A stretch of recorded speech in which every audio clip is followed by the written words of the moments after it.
Hello everyone, and welcome back to JAS Reviews. This is actually my first official review, so if you're here from my intro video, welcome back. If this is your first time on the channel, then hello, and I'm glad you're here. My name is James, and I have a huge passion for critically reviewing both music and movies. And today, for my first review, it's going to be a music review. And we're going to be talking about an album that came out about 5 days ago, and that is the album I Disagree by Poppy. I've seen this album getting a lot of attention, actually. It's been really interesting to see all the interesting reception surrounding this album. If you don't know who Poppy is, and you may not, she actually got her fame from YouTube. She sort of started as a YouTuber more than she did a music star. And I remember some of her early videos really blowing up on YouTube for just how utterly weird they are. And you could only find these types of videos on YouTube. And people always wondered when they watched her videos, just based on her weird persona, what was she trying to do? Was she trying to portray an AI of sorts, or was she just a really detached human, maybe sort of like a commentary on technology and how it detaches us from other people around us? Or was this something more? And as videos kept on coming out, they just kept being pretty cryptic, and she cultivated a huge fan base because of that. People loved formulating theories around her videos and around what she was, and some people were theorizing how she was slowly becoming more of a sentient AI. Others had different theories. To be honest, I didn't pay much attention to her videos after her beginning content, so I didn't really follow her that much. That is, until she became a music star. She actually started making music, and I think her music is actually pretty good. I really like her debut album, Poppy.Computer, I believe it's called.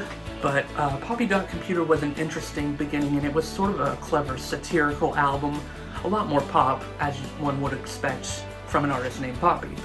And she had all these huge synth beats and stuff, and over it she would make a satirization of the music industry and of technology, and maybe even of herself. It was a really interesting album. But I really got attached to her music with her sophomore album, Am I a Girl? And this one really saw her branching out in very surprising ways. There was still a lot of that electro synth pop on there, such as on the song Time's Up, which she actually got Diplo to produce, which was huge. Getting a huge producer like that means you're really going up in the world. And that's one of my favorite songs from her, actually. Really like the commentary on environmentalism and everything like that. But my favorite song from Poppy, even now, is on that album, Play Destroy. And that song was surprising to a lot of people because it was a more rock-based song. It had a lot of intense riffing and just something you hadn't heard from Poppy before. And then there was that closing song, X, which was pretty much a metal song, and it was just really shocking to people to see an artist who had been more known for playing this satirical, darkly innocent girl going in this really brutal metal territory. It sounded really odd, but also really cool. I really liked what she did with the style. She was really doing some new things with both metal and rock that I hadn't heard before, and I think it was pretty refreshing. So, needless to say, I was pretty excited to see where she would go next. And with that, we have her newest album, called I Disagree. Now, this album came out amongst a lot of controversy, specifically with her producer, Titanic Sinclair. If you've been following Poppy for quite some time, you know about all the controversy surrounding him. But nevertheless, we're not really here to talk about that. We're here to talk about the album. And this is definitely Poppy at her most experimental yet. She really delves full on into this foray of what I can only describe as pure metal and pure pop at the same time. How does that work, you might ask? And yes, it sounds like it shouldn't. Poppy, to her credit, really makes it work well.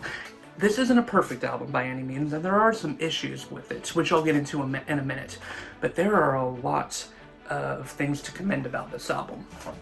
Starting with the opening track, Concrete.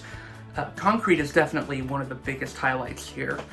It's definitely one of my top favorites, and I really do think it's a song that best combines the metal and pop genres more than anything else, because there are some moments here that are just pure onslaught of metal, which Poppy's backing band throughout this album is excellent. They bring so much personality to the album, and they just do such a great job. The guitar work here is stunning throughout a lot of this album, and this song is definitely one of the points where the guitar work shines the brightest. And Poppy's vocals also do a good job at shifting between metal and pop. It's so odd, it's so bizarre how this song just goes from these intense guitar riffs and guitar breakdowns, and then goes into these bright, lush synth pop landscapes. If I could compare it to anything, I'd compare it to like baby metal. The album is the title track. I disagree. Now this song took a little bit to grow on me, because I wasn't sure how I felt about some of the more yelled vocals from Poppy. They sounded sort of childish, but they actually have a sort of charm to them, and I actually ended up liking them a lot by the time that I had listened to this album repeatedly. This song may not be one of my favorites on the album, but it still definitely has some very strong points.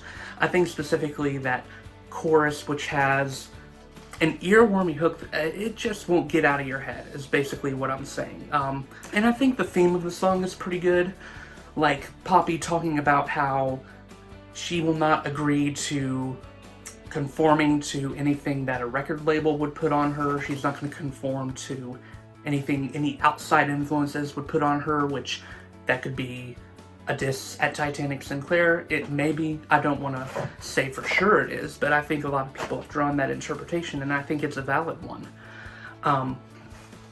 Now after this, we have what is one of my absolute favorites in Blood Money. Talk about a shocking sucker punch to the face. Wow, this song, it throttles you by the neck, and honestly, you don't even mind that much because the song is so amazing in almost every way possible. What I love the most about the song is how it just dedicates to this noise rock style. I'm not usually a big fan of noise rock, but with this song, I think it being so noisy and so loud and so metallic and thrashing with its sounds was really fitting. And Poppy even dedicates to the noise rock genre herself, with her vocals just going over the top in the way she's singing out every word here. And just the way her screaming voice and the electronics boom together creates a sound that is almost demonic in the way it hits you over the head. And it's actually pretty unsettling. And I think it's unsettling in the best way possible. Also, the theme of this song is it's really one of the most intriguing of the album. It can be interpreted in, I think, two ways.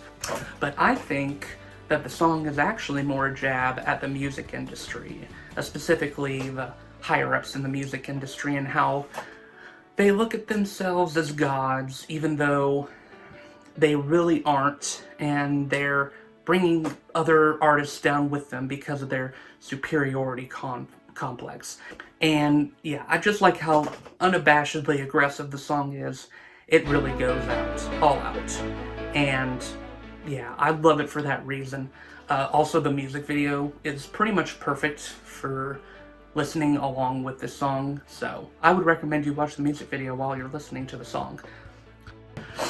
And then there is what is my personal favorite on the album, and that is Anything Like Me.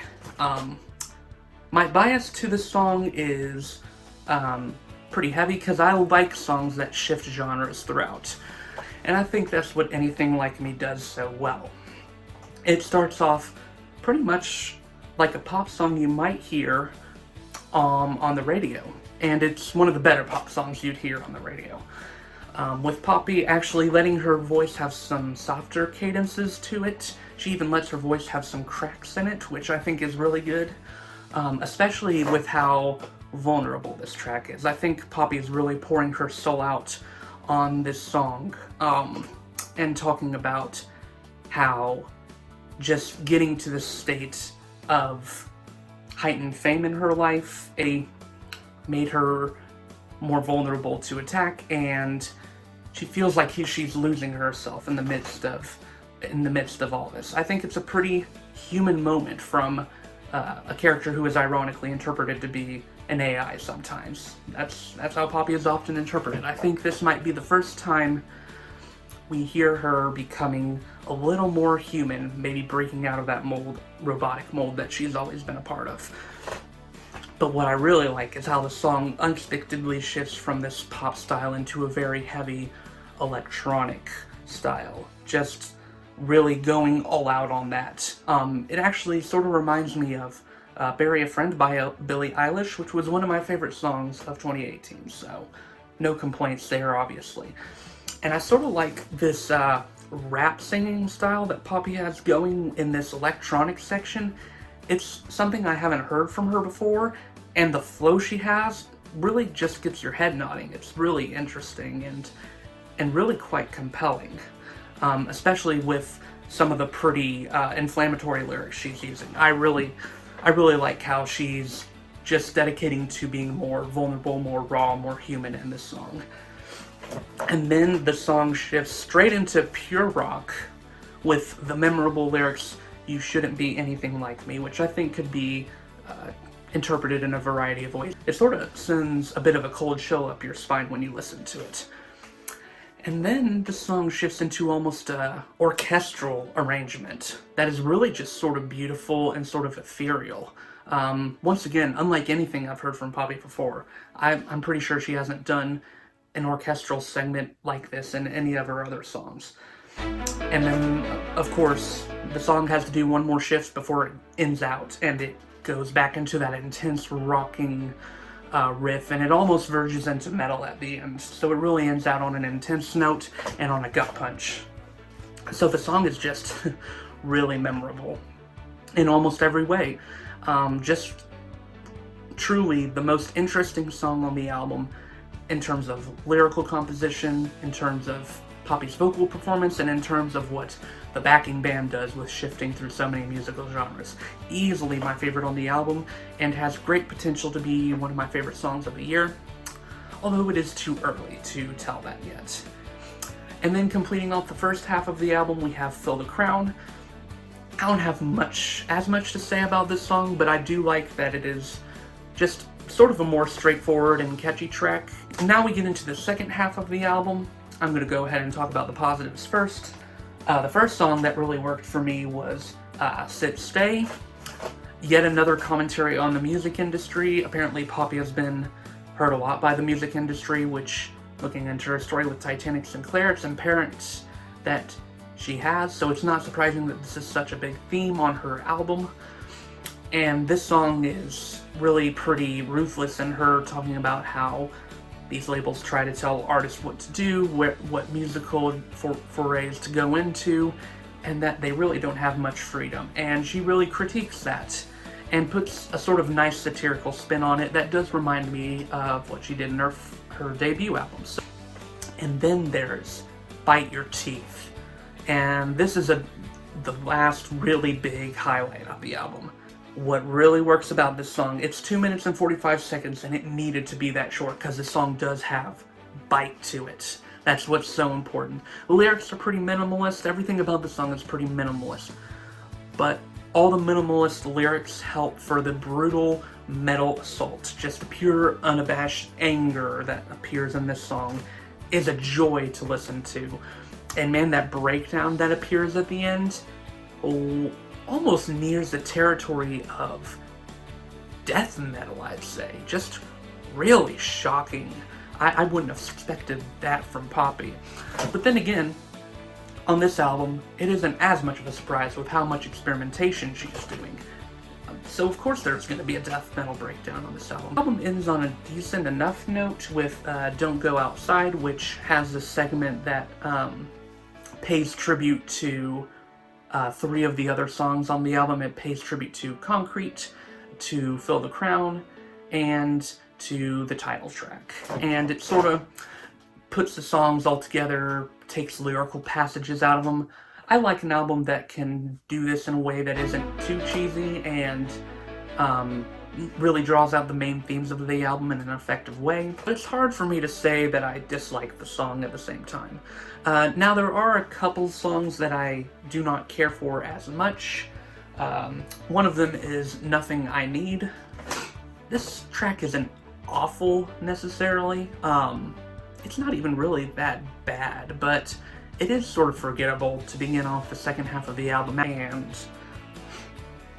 lyrically I didn't find it to be particularly compelling. I think if it had went a little bit deeper, because I could tell Poppy was trying to be more introspective on this song, it could have been more interesting. And the same problems sort of apply to Sick of the Sun, which the song should have hit a lot harder, I feel like, since it was about Poppy's personal dealings with depression. And also Fill the Crown. I did say that I enjoyed the song, but there is this irritating stuttered vocal thing that Poppy does with the word fill. Whenever an artist does stuttered vocals, I feel like it needs to be done in an interesting and creative way, and this song really doesn't do that. In fact, it is slightly irritating on repeat listens, so that bothered me just a little bit. I won't deny, with the amount of genres and the amount of experimentation Poppy does on this album, you can often get a feeling of whiplash while you're listening to it, going from Concrete to the title track, and then going into Blood Money, which is noise rock, and then going into Anything Like Me, which is just an amalgamation of all sorts of genres. You get what I'm saying. I think maybe it would have helped if this album had some transition tracks. Usually I don't support transition tracks because I feel like they're just pointless filter, but maybe in this album those could have worked to sort of help the album have a bit of a better flow. But nevertheless, that's not a huge complaint, especially because so many of the songs on this album are great, and Poppy just really does a good job at nailing many different genres, and it's just really impressive. 3 albums in, and she's really doing some interesting things in the music world, and I can't wait to see what she does next, because this is a really good album to begin off the year 2020. I can't wait to see what other music we have. I'm glad that the first album I listened to from the year 2020 was actually a pretty good album, and because of that, I'm going to give this album a solid 3.5 out of 5 stars. It's got a lot of great tracks, although a couple of weak moments keep it from being entirely perfect, but still, it's a release that warrants some repeat listens, especially with select tracks. In the description below, I will have the rating down there, as well as my favorite and least favorite tracks for you to look through. Yeah, check it out. And that will conclude my first official review of the channel. Any critiques you have for me, I'd be more than open. This review was definitely rough around the edges. I know there were some problems with my speaking style, maybe repeating myself a lot, although I'm hopefully going to edit that out. And I know I can just improve, so please, I'm open to suggestions. I'm still getting used to talking in front of a camera by myself. But thank you all for watching. Hopefully the next review will be a movie review, although it's a little early to tell. I'm hoping to see Uncut Gems this week.